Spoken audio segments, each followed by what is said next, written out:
Assalamualaikum warahmatullahi wabarakatuh. Waalaikumsalam.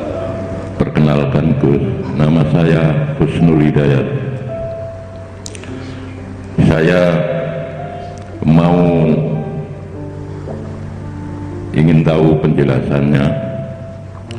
Saya pernah mendengar dengan sebutan Nurullah dan Nur Muhammad. Nah, alam semesta ini tidak akan terjadi kalau tidak ada Nurullah. Seakan-akan satu paket, dan nanti di hari akhir nanti kok yang bisa memberi pertolongan syafaat itu adalah Muhammad. Nah, seakan-akan di situ kan ada apa ya, isim gaib lah jangan. Yang kedua, saya juga pernah mendengar keterangan bahwa Kanjeng Nabi Muhammad pernah dialog dengan Gusti Allah. Kanjeng Nabi Muhammad bertanya kepada Gusti Allah, "Ya Allah, saya ini punya siapa?"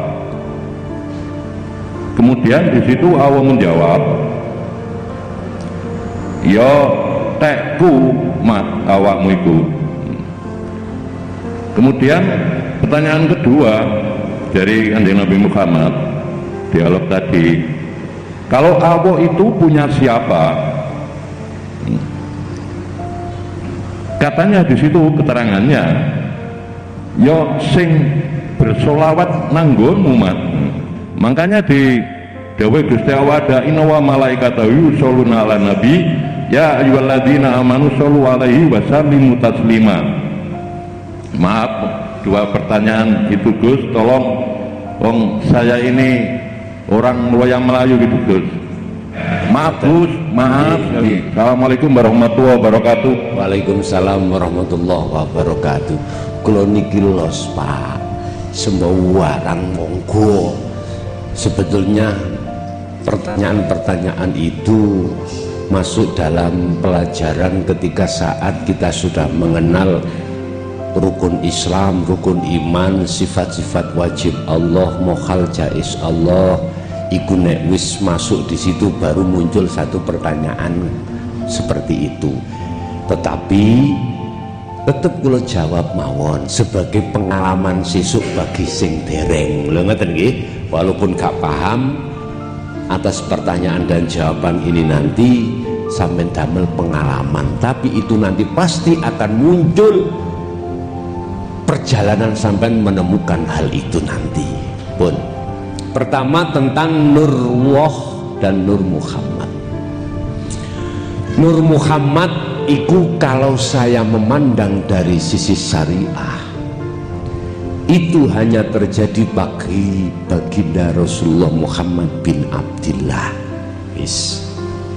Di situ ada satu dawuh, olehnya Allah menciptakan dunia dan seisinya, semua selain Allah diciptakan karena ada Nur Muhammad. Secara syariat memberikan keterangan Nur Muhammad itu terjadi hanya pada baginda Rasul Muhammad bin Abdillah. Iku dari kacamata syariat. Wis sampean kunci. Sampean kunci. Sekarang saya tak bicara dari sudut kacamata hakikat. Apa sih kacamata syariat hakikat itu? Ngeten sih. Syariat itu adalah tak ibaratno kendaraan. Jenengan mriki tidak terlepas dari sarana kendaraan. Thariqah itu jalan. Kalau sepeda jalannya itu di darat, kalau kapal jalannya di laut. Beda-beda. Hakikat iku apa? Tujuan. Lah, tujuannya nang ndi sampean iku rene tolabul ilmi, ngaji bareng. Jadi sistem ngaji kula niku mboten monolog, mboten, tanya jawab, dialog ngeten iki. Adi mari penjabaran materi terus dialog, tanya jawab, mboten debat lho nggih, mboten, dialog. Nek dialog iku saling mengisi. Kula nggih kathah kekurangane dari sampean ngisi kula, jenengan nggih ngoten, sami ngoten lho nggih, sami. Wis. Lah, tujuan sampean iku datang tolabul ilmi, ngaji bareng teng mriki. Ketika saat jenengan sudah sampai di sini, berarti jenengan sudah makrifat, sudah ketemu saya, sudah terlibat dalam pengajian, sudah terlibat. Terus pitakonku, sepeda sampean deleh pundi? Sampean parkir napa mboten? Parkir nggih. Artinya gini Pak, di situ ada dua pemahaman. Kalau pemahaman dari sisi wasilun, kalimatnya sederhana parkir, artinya tidak dihilangkan. Jasad iki laku syariat, roh ini bimbing syariat dengan cara laku hakikat menuju makrifat Allah. Dan sistem majedubun beda Pak, mengartikan kalau sudah di sini bukan parkir, dibuang. Sehingga kebanyakan orang majedub syariatnya wis nyeluntah, syariatnya sudah tidak seperti syariatnya orang wayai salat iku lho ya greng-grengan. Kadang ki ono gerdu suwalan cekak. Njenengan gendeng ya Pak. Kita seneni, kita lokno ya napa mboten saged. Apalagi kalau sudah punya kartu lawang. Kartu Surabaya iku apa? Menur. Punya dapat kartu gangguan jiwa. Biasalah ngoten nggih. Padahal beliau majedub. Tidak tahu. Nah, jadi pengertian parkir sepeda, parkir syariat itu bukan berarti ditiadakan, tapi ketika menjalankan syariat iku wis dadi hakikat nuju makrifat Allah. Iku kalau sistem wasilu.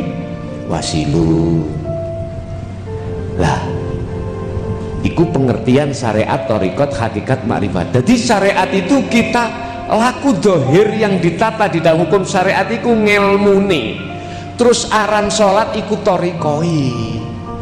Lah hakikat sampean, tujuan sampean sholat lapo madhep nang Allah. Iki nek gak dingelmoni ya gak iso ati madhep nang Allah.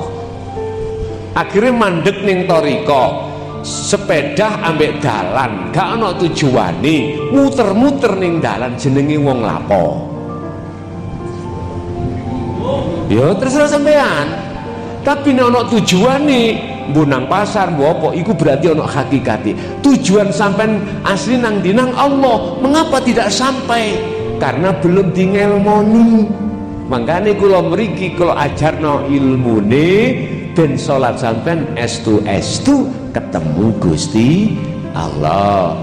Mangan yo ketemu macem-macem dan ketemu kabeh wis. Mlebu nang pertanyaan.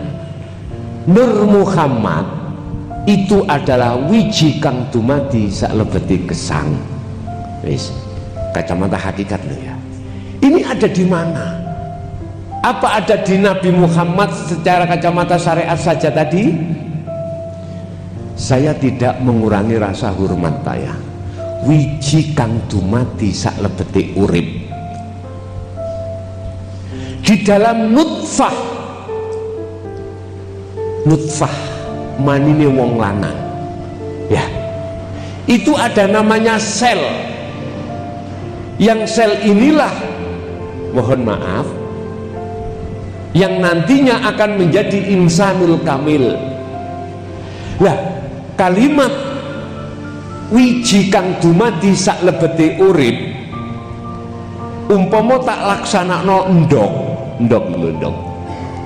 Nek gak ana Nur Muhammad, gak mungkin dadi PT.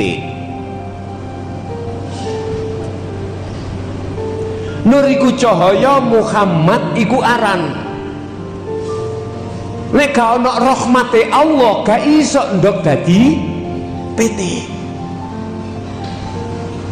Jadi Nur Muhammad itu calon yang disebut insanul kamil nanti. Bahasa syariat mengatakan ruh. Paham? Saya ulangi, bahasa syariat mengatakan ruh.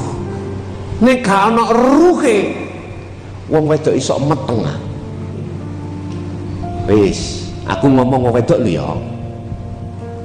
Sekalipun Nabiullah Isa alaihissalam sangka dene ibuke namine Siti Maryam eneng ruhe.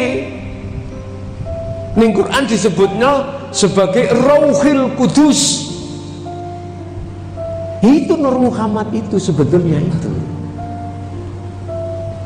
Nek cara wong Jawa, ndok iki nek gak ana lase, gak dadi PT.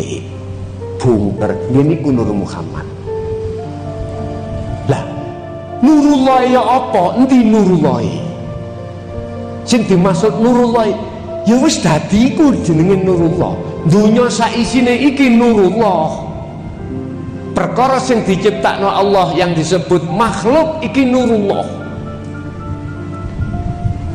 Berasal sangka Nur Muhammad. Sumbere teko Nur Muhammad. Tak tulis ya, tapi aja dicatet gak. Sampe catet ning ati sampean. Engko ndadekno rame iki engko. Wonten saged dihapus ah. Ya wis. Misalkan iki Allah wis gini. Medun Nur Muhammad. Medun aran ruh. Medun aran Insanul Kamil. Insanul Kamil. Inilah namanya inna lillahi. Sekarang dituntut wa inna ilahi rojiun. Insanul Kamil, roh ini harus bisa sampai pada Allah yang disebut inna wa inna ilaihi. Lah, roh ini akan bisa sampai pada ahad Allah manakala aran Insanul Kamil, roh Nur Muhammad, Nurullah tadi fana. Yang ada surat At-Toha ayat 14. A'udzubillahi minasyaitonirrajim. Bismillahirrahmanirrahim. Innani anallah la ilaha illa ana. Jadi di sini kari berlakunya ana. Bukan ana makhluk loh nggih. Ana Allah. Makhluknya kemana? Sampun fana. Sampun fana. Berarti yang dawuh itu bukan makhluk, tapi Allah. Dibuka surat At-Toha ayat 14. Iku bareng ceritane Nabiullah Musa ketika disuruh menemui Allah ning Gunung Turisina. Tunggu. Dikatakan dialog nang Allah, Nabi Musa niku semaput muncul ayat niki. Jadi kesimpulannya Nur Muhammad adalah wiji kang dumadi sak lebete urip. Parane sangka Allah. Tak paribasakno ya las ning jerone ndok niku lho. Cara jenengan sel sak jerone nutfah. Engko akhirnya disebut aran roh. Lah Nurullah nggih wujud Insanul Kamil niki. Dunya sak isine iki disebut Nurullah. Cahayane Allah. Hasil ciptaane Allah yaiku Nurullah niki. Wis, Ning kuno ana pertanyaan katanya. Kula weke sapa? Lah ngoten nggih. Rasulullah dawuh kula weke sapa? Ya wekku. Artine Nur Muhammad iku sangka Allah. Allah iki duduk jeneng lho ya sing tak maksud. Itulah alladzi. Nek menegaskan sing duwe jeneng Allah, surat Al-Isra tadi ayat 1 bahasane bukan Allah. Huwaladzi subhanalladzi asra. Subhana maha suci sopo alladzi. Bukan ditulis Allah. Alladzi maknane adalah hidup. Wong Jawa urip. Nggih. Jadi yang memiliki nama Allah wujude iku hidup. Tapi hidup ini bukan sifat sing kula maksud. Yang hidup ini maksud kula laisa kamislihi sayun. Yang tidak bisa kau tulis, gak bisa kau duding, gak bisa kau sebut, gak bisa kau gambarkan dengan apapun, gak iso. Sampai akan bertemu dengan ini manakala detik-detik di makom musyahadah. Untuk bisa ke makom musyahadah jenengan kudu nglaku suluk nuju wusul, laku uzlah nuju musyahadah. Mengkita gawane kuncine lawang musyahadah. Itu pasti. Untuk sementara tak dudono jenenge tok prakteke gak apa adzikru bisiril asrar. Yaiku zikir sing gak ngucap, gak nyuwara dan lain sebagainya. Sesuk praktekin pun nggih. Terus ya bener nek Allah dawuh awakmu ya wekku. Lah ngono nggih. Terus pertanyaan kedua, lan jenengan weke sapa? Lah ngoten nah. Dijawab oleh Allah, ya weke wong-wong sing padha selawat menyang awakmu. Maksudnya selawat iku sing pundi? Bahasa syariat sudah jelas. Sapa sing gelem selawat dia pasti akan ditolong oleh Kanjeng Nabi untuk sampai pada rahmat Allah. Syariate ngono. Ning hakikate sholawat itu adalah doa. Doa itu maksudnya duduk njaluk. Apa? As-sholawat itu adalah as-sholah. Sholat dimaknani ngabukti. Ngabukti sehingga muncullah ayat atiullaha wa atiur Rasul. Taat kuwi nang Allah nang Rasulmu. Taate awak dhewe nang Rasul iku sama dengan taate nang Allah. Apa taate kita nang Rasul? Fattabiuni Al-Imran 31. Melu aku penak-penak Rasulullah. Terus ayat nek apabila kita mengikuti ajaran Rasulullah, mengikuti Rasulullah, yuhibbukumullah. Ayatnya terus yuhbib, maka Allah akan mencintai kamu sekalian. Wa yaghfir lakum dzunubakum, Allah akan mengampuni dosa-dosanya jasad nggih, dosa-dosanya ruh atas maksiate jasad dan ruh. Sebab innallaha ghafurur rahim. Iki nek sik ana kesempatan, ya detik niki kesempatane. Kita tidak tahu loh Pak, kita saling tidak tahu besok mati, kita nggak tahu. Siapa yang bisa menjamin kalau kita besok itu masih di dunia? Nggak ada. Oleh sebab itu hal ini dirahasiakan Allah, liyabluwakum ayyukum ahsanu amala, supaya jenengan iki ndang lekas kembali bali nang Gusti Allah. Wis sampean ngengen dhewe lho, jenengan misale umat nolak lho aku lu gak rugi, mboten rugi belas, malah penak kula ngaji wong telu gak kadek mik ya, terus bisik-bisikan wong telu iso penak. Jadi bukan berarti saya menolak terhadap jamaah kathah, mboten lho Pak nggih. Prinsip kula mek situ. Karena aku regenerasi di setiap daerah, regenerasi. Ngapunten kula niki wonten rutinan nggih teng Hong Kong. Teng Hong Kong.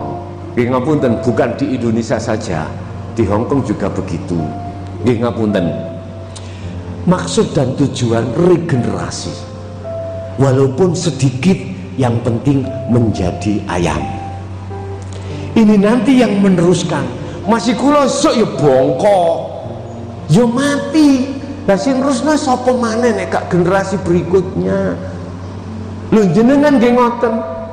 Jenengan a'rif nafsaka wa auladaka billah. Imam Ghazali dawuh, dirimu kenalkanlah dirimu pada Allah. Setelah itu kenalkanlah anak istrimu terhadap Allah. Otomatis kita harus mengikuti Kanjeng Nabi.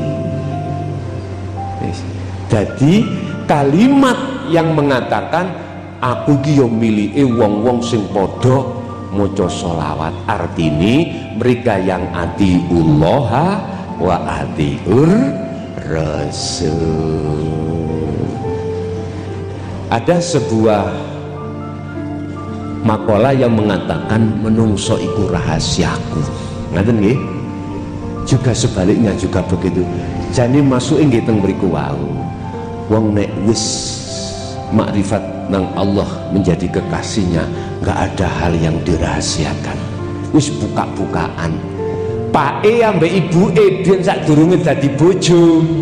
Ya sik ana sing dirahasiakno. Mlaku sak mlaku perilaku nggih ana sing dirahasiakno. Basa wis dadi siji sak kamar dibuka kabeh. Nggih napa mboten? Nek mboten dibuka blas kabeh nggih kurang marem lah. Artine jenengan kali kula nek wis ana musyahadah muda wisan. Bahasane ngoten, laksana seperti itu. Yaitulah klimak yang paling tinggi di antara beberapa klimak di dunia adalah bertemunya ruh pada Allah. Bukan ruh iku iso ketemu Allah dadi siji, mboten lho maksudnya lho ya, mboten. Fana ila ibsarun wa mubsarun wa basarun. Dan ini Anda tidak akan faham manakala tidak estu terlibat di dalam itu. Sebab nek wis terlibat engko jawabe mek ngene, walahi kita maksudnya ngoten kok akhire teng mriku Pak nggih. Saged ditrambi Pak nggih.